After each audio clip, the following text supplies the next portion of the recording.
এটি জাতীয় মসজিদ বাইতুল মোকাররম মসজিদ। আপনারা জানেন এর খতিব সম্মানিত মুফতি আব্দুল মালিক। তিনি একজন আন্তর্জাতিক খ্যাতিসম্পন্ন একজন আলেম। জাতিসংঘে যিনি 10 লক্ষ লোক 1 মিলিয়ন পিপুল ঐতিহাসিক সোহরাওয়ার্দী উদ্যানে মাস ফর গাজা প্রোগ্রামের মাধ্যমে তিনি ওই ইসরায়েলের প্রেসিডেন্ট নেতানিয়াহুকে জুতা মেরেছিলেন তালে তালে দুই গালে।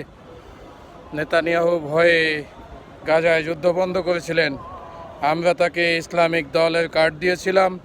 সেই দলের প্রতিষ্ঠাতা আমরা চাই মুফতি আব্দুল মালিক এই দলের প্রতিষ্ঠাতা হিসেবে দেশের রাষ্ট্র ক্ষমতায় যাওয়ার জন্য সুন্দরভাবে এদেশের ধূমপান পতিতাবৃত্তি মুক্ত একটি রাষ্ট্র গড়ে তোলে।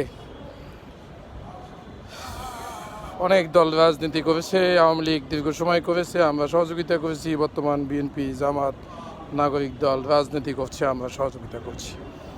দেশের মানুষের ভাগ্যের উন্নয়ন ঘটাতে পারে বাংলাদেশ ইসলামিক দল। আর এই দলের যেমন অভিজ্ঞতা আছে, এই দলের নেতা হিসেবে আমরা আমাদের তাকওয়াটিকে সঠিক রেখেছি।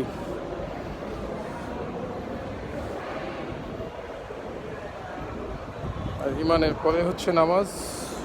নামাজের সাথে যদি আপনার তাকওয়া ভালো থাকে তাহলে আপনি আশরাফুল মাখলুকাত হিসেবে তা'মুরু বিল মারুফ নাহি আনিল মুনকার, সৎ কাজে মানুষকে আদেশ করবেন, অসৎ কাজে নিষেধ করবেন। এটাতে তাবলীগের লোকও যুক্ত হয়ে গেল। নামাজ হচ্ছে। আসসালামু আলাইকুম।